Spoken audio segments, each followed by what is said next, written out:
Saturne. Rien qu'à l'évocation du nom de cette planète, on a tendance à se raidir, à se contracter, tant la réputation qui la précède est auréolée de côtés assez sombres, assez difficiles dans l'expression, dans ses manifestations des zodiaques des uns et des autres, et aussi sur le plan collectif, puisque cette planète concerne en tout cas la manière dont on va chercher ou essayer de s'intégrer dans des fonctionnements collectifs, fonctionnements sociétaux.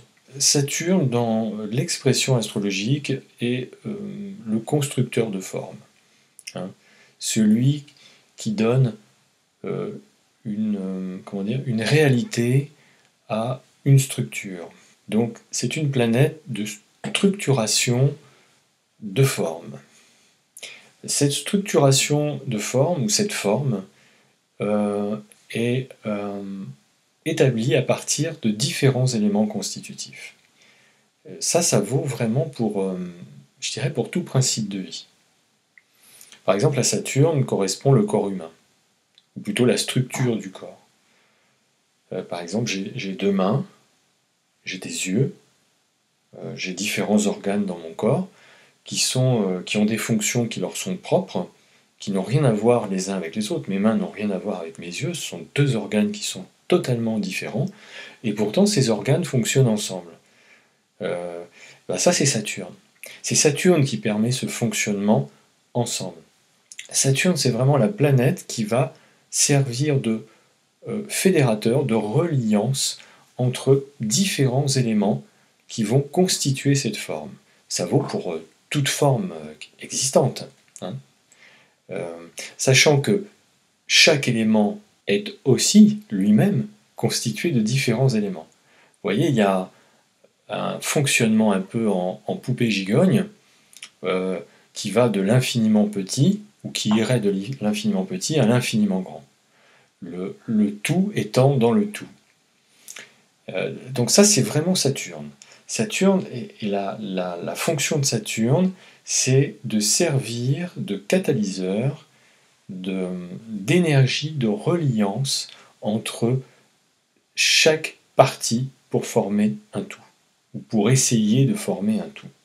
C'est pour ça que à Saturne, on rattache les structurations de fonctionnement collectif, parce que, eh bien, on comprend bien hein, dans ce rôle de fonctionnement où chaque élément, chaque individu va essayer par différents modes opératoires et en utilisant bien sûr différents viatiques, hein, différentes règles, différentes lois avec Jupiter, pour pouvoir réussir à fonctionner ensemble et former bien sûr un tout, une société. Hein.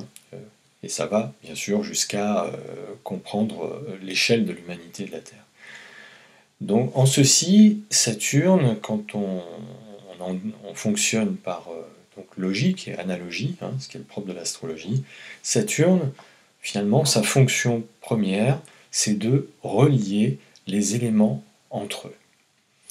Donc c'est une planète relationnelle, c'est une planète de reliance, de possibilité de relation entre chaque élément, pour former ou essayer de former un tout. C'est pour ça que Saturne est exalté dans le signe de la Balance, qui est le signe de la mise en relation avec quelque chose qui est différent de soi, qui est différencié. On voit bien hein, le fait que Saturne ait cette fonction de reliance, et bien évidemment, on comprend bien pourquoi elle est exaltée dans le signe de la relation, qui est le signe de la Balance. Hein. Donc, il y a quelque chose qui est en lien avec Vénus, avec Saturne. C'est pour ça que dans un zodiaque, où quand on superpose des thèmes, c'est-à-dire qu'on fait ce qu'on appelle une synastrie, pour voir un petit peu comment la relation entre deux personnes peut opérer, c'est intéressant de voir comment le Saturne de l'un et de l'autre parle au Vénus de l'un et de l'autre. C'est très important. Personnellement, après étude de pas mal de thèmes astro, je me rends compte que vraiment quand on fait, enfin, la relation, la qualité relationnelle, les unions, les mariages, ou quelle que soit d'ailleurs la nature de la relation, eh bien, euh, c'est très important quand il y a un lien entre Saturne et Vénus, et aussi dans son propre thème. Avec vraiment un focus sur l'importance de la qualité, hein, euh, relationnelle entre les personnes et donc aussi entre les différents éléments du coup qui vont constituer cette forme, et en l'occurrence la forme, le résultat, ça va être le couple. Hein. Donc Saturne et Vénus vont être pardon, très importants dans la manifestation de la qualité de cette relation. Il y a une exigence de qualité avec Saturne parce que si vous voulez, pour pouvoir donner naissance à une forme aboutie, une forme réussie, donc il y a une exigence évidemment de qualité dans le choix des différents éléments qui vont être mis en relation les uns avec les autres pour pouvoir former ce tout. Quelle que soit la planète que touche Saturne, il va y avoir à chaque fois une exigence d'authenticité, de pureté de la matière, du matériau brut de base, pour pouvoir assembler les éléments. Ça vaut aussi bien sûr pour nous, individus, êtres humains, les uns avec les autres. Donc à chaque fois que Saturne va rentrer en contact avec une planète personnelle d'une autre personne, que ce soit Vénus, Mercure, la Lune, etc., donc forcément, il y a quelque chose vraiment d'authentique pour pouvoir que les choses matchent ensemble les unes avec les autres et réussir à former ce tout, former donc l'aboutissement, le résultat de la reliance, de la relation entre tous ces éléments les uns avec les autres. Quelle que soit d'ailleurs la nature des aspects qui vont opérer entre Saturne de l'un et les planètes de l'autre, ou même dans son propre thème. Hein, si on a par exemple dans son thème un carré Saturne-Vénus, ce carré, quand on met Saturne qui est une planète de reliance avec Vénus qui est une planète d'attraction aussi, de possibilité justement de choisir ce qui est le meilleur pour soi, hein, pour pouvoir justement se relier à un autre. Donc, quand on met ces deux planètes ensemble, on voit l'importance que peut prendre effectivement un aspect de carré dans cette perspective-là. Forcément une exigence de meilleur pour pouvoir donner une forme la plus aboutie possible et la plus parfaite possible pour justement qu'il puisse y avoir un fonctionnement de qualité et harmonieux. Donc dans la construction d'un couple, la relation entre Saturne et Vénus est très importante. Évidemment, comme avec Saturne, il y a toujours une exigence du meilleur, cette même matière qui va chercher à s'assembler avec une autre matière de même qualité, de même authenticité pour justement donner une forme la plus aboutie possible et la plus excellente possible. C'est pour ça qu'à Saturne, on rattache l'excellence des choses et la suprématie des choses. Donc on voit que Saturne joue un rôle également déterminant dans la loi d'attraction entre des éléments et donc entre des personnes pour pouvoir former une entité couple et à travers cette entité couple aussi la possibilité de perpétuer une descendance. Et en ceci, Saturne est aussi impliqué dans la possibilité d'attirer à soi ou de choisir un ou une partenaire qui va avoir un potentiel générique, un potentiel génétique qui va avec laquelle ou lequel on va pouvoir s'associer pour essayer de génériquer sa descendance. C'est pour ça que Saturne est rattaché à la notion de karma, parce que le karma, c'est notre historique personnel, c'est notre historique générique, notre historique génétique, à la fois antérieur et aussi postérieur, c'est-à-dire celui que nous allons pouvoir transmettre à travers une descendance. Donc à travers Saturne, et surtout quand il est relié à Vénus, dans notre thème astral ou en interaction avec le thème de quelqu'un d'autre, eh bien la possibilité de s'associer, de matcher, de choisir instinctivement, spontanément, une personne qui va avoir, en tout cas pour soi, le meilleur patrimoine historique possible qui va s'associer au nôtre pour pouvoir essayer de créer une descendance. Et donc cette descendance va être le produit, la forme aboutie de l'association des deux personnes. Je sais que ça peut paraître un petit peu étonnant ce que je dis là, et pourtant si on suit cette logique, eh bien la fonction saturnienne est également reliée à cette dynamique-là. Quand je parle de descendance, ça concerne quelque part un peu la postérité, c'est-à-dire ce qui vient après soi, ce qu'on peut laisser en héritage de par ce que nous avons créé et construit tout au long de notre vie. Ça appartient à notre histoire, à notre patrimoine mémoriel, notre patrimoine historique. Donc ce peut être des enfants, mais pas nécessairement. Ça peut être des œuvres d'art, ça peut être, je ne sais pas, la création d'une œuvre, la création de quelque chose, la création d'une forme, quelle qu'elle soit. C'est tout ce qu'on peut laisser a posteriori par devers soi, en relation, en association avec d'autres éléments, d'autres personnes, avec des exigences de qualité qui doivent nous correspondre intimement.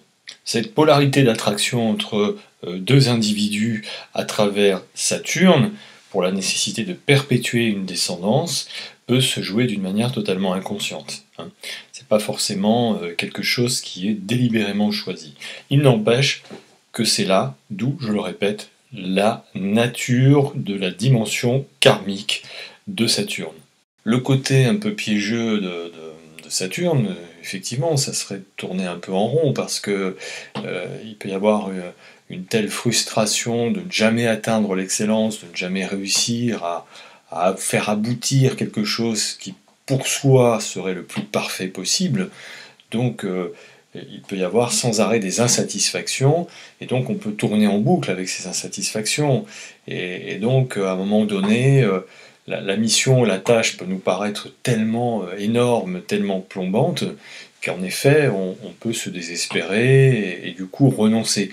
Alors voilà, là effectivement, on voit le côté un peu plombant, si je puis dire, ou écueil, et nimbé de désespoir de Saturne, hein, c'est ça un petit peu la réputation qui souvent le précède, parce que justement, il y a une telle exigence de qualité, tel désir d'aboutissement dans l'excellence et dans la perfection que, mon Dieu, le monde n'est pas peut-être parfait, qu'à un moment donné, effectivement, il peut y avoir vous voyez, un côté un peu critique, un peu dur, parce qu'il y a ce refus de la médiocrité, il y a ce refus de la petitesse, et ce refus de ne pas réussir à amener à une sorte d'acmé d'excellence une situation, quelque chose, et donc de faire matcher,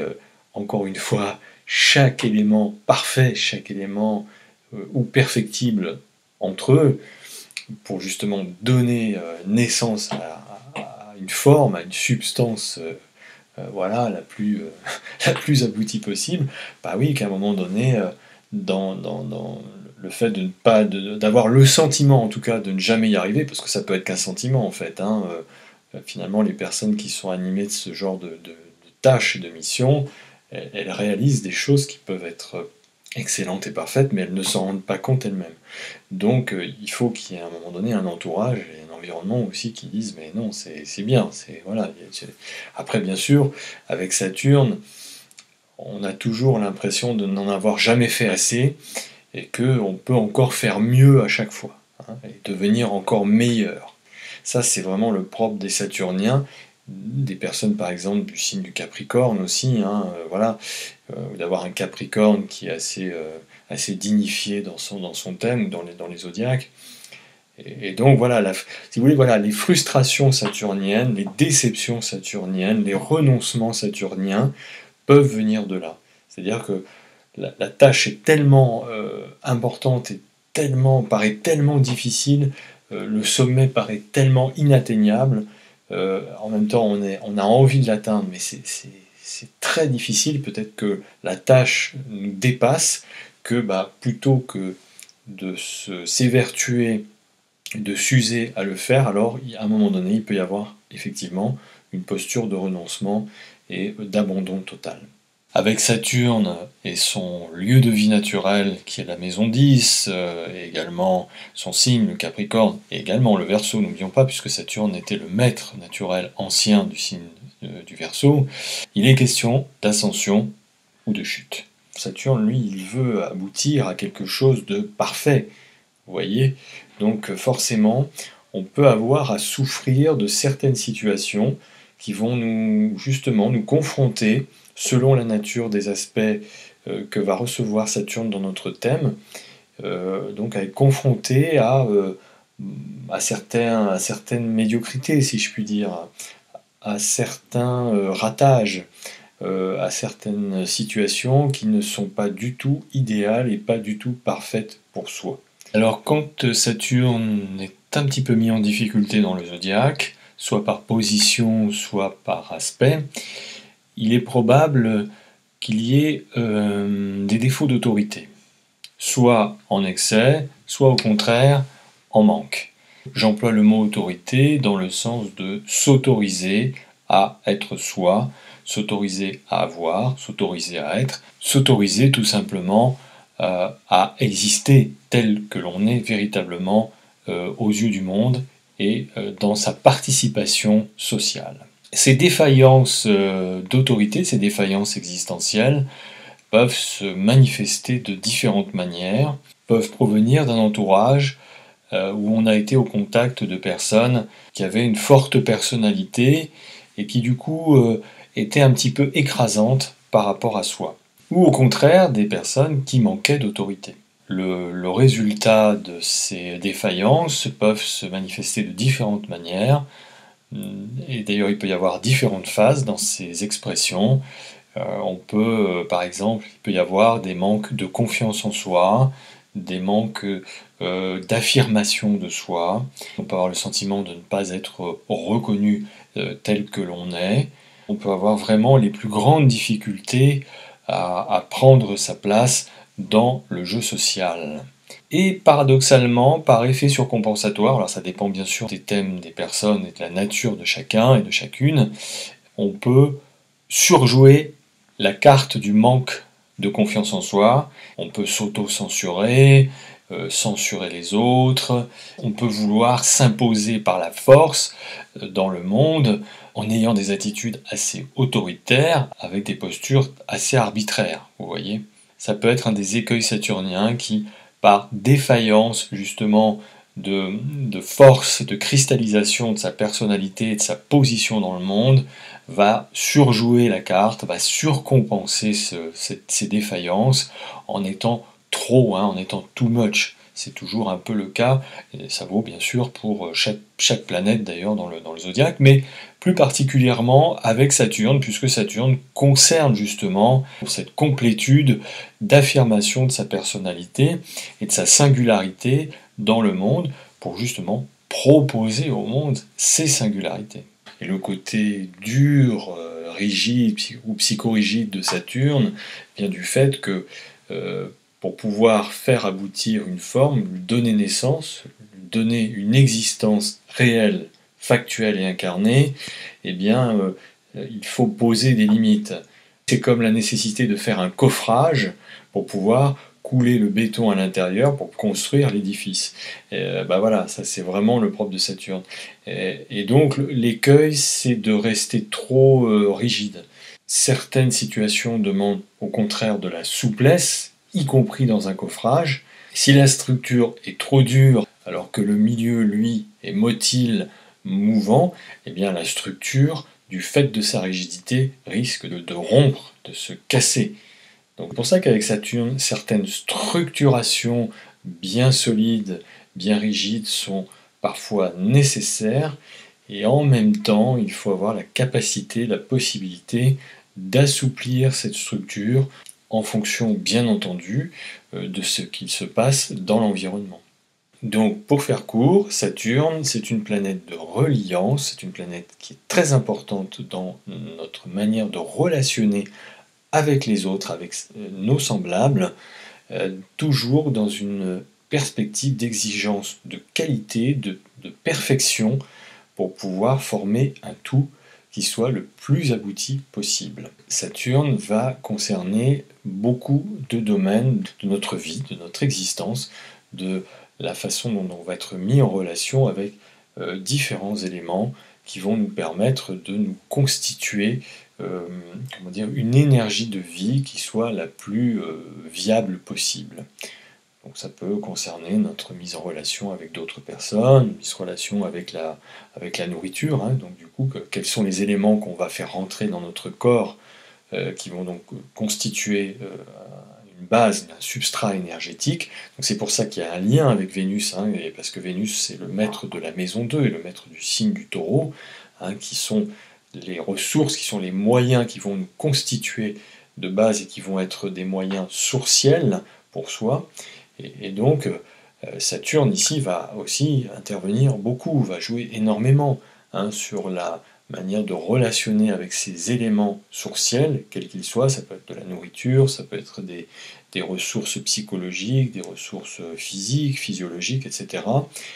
Saturne va intervenir là pour pouvoir, au long cours, dans le processus lent de développement et de notre croissance, devenir un être le plus accompli possible, le plus abouti possible, pour pouvoir fonctionner au mieux dans une structure sociale avec d'autres éléments qui constituent cette structure sociale, cette structure sociétale.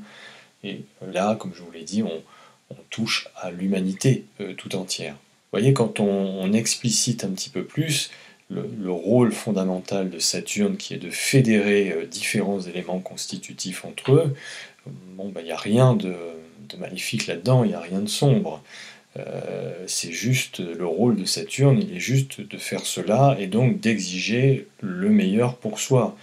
Alors, bon, évidemment, en fonction de la position de Saturne en maison, en signe et des aspects qu'il fait avec d'autres planètes, ça va être plus ou moins facilité selon la nature de toutes ces dynamiques. Il n'empêche que même dans des positions un peu plus délicates, un petit peu plus tendues, et justement, hein, plus la position va être tendue, c'est plus la personne va être amenée à vivre des situations qui vont la mettre justement dans des positions parfois délicates pour lui faire prendre conscience de la nécessité de changer des choses pour pouvoir se mettre en reliance avec des éléments qui lui sont vraiment vitaux, qui lui sont substantiels et qui lui sont vraiment fondamentaux et indispensables pour se développer, croître et parfaire sa personnalité. Le côté plombant de Saturne, c'est de rester en surface des choses et donc de ne pas accepter l'exigence de qualité, l'exigence de vérité, tailler son diamant brut pour en faire une pierre précieuse, vous voyez. Saturne a un rôle vraiment prépondérant, déterminant dans la possibilité de se développer, de grandir et d'arriver à une forme de maturité physique, physiologique, intellectuelle, spirituelle, humaine, la plus aboutie possible de là où on en est dans son process de développement. Selon les degrés d'évolution de plan de conscience des uns et des autres, évidemment, on ne part pas des mêmes bases, on ne part pas des mêmes postulats. Mais ça n'empêche pas chaque individu qui a un Saturne très manifeste dans son thème de pouvoir l'utiliser pour arriver ou essayer d'arriver à une sorte d'acmé de ses possibilités de croissance dans le cours de cette incarnation, dans le cours de cette vie. Puisque Saturne permet de se relier avec différents éléments constitutifs, donc Saturne va permettre d'utiliser toutes les expériences, tous les moyens qu'on va avoir à sa disposition pour pouvoir se développer et d'essayer d'atteindre son propre niveau d'excellence par rapport à ses possibilités de développement et par rapport à ses postulats de base.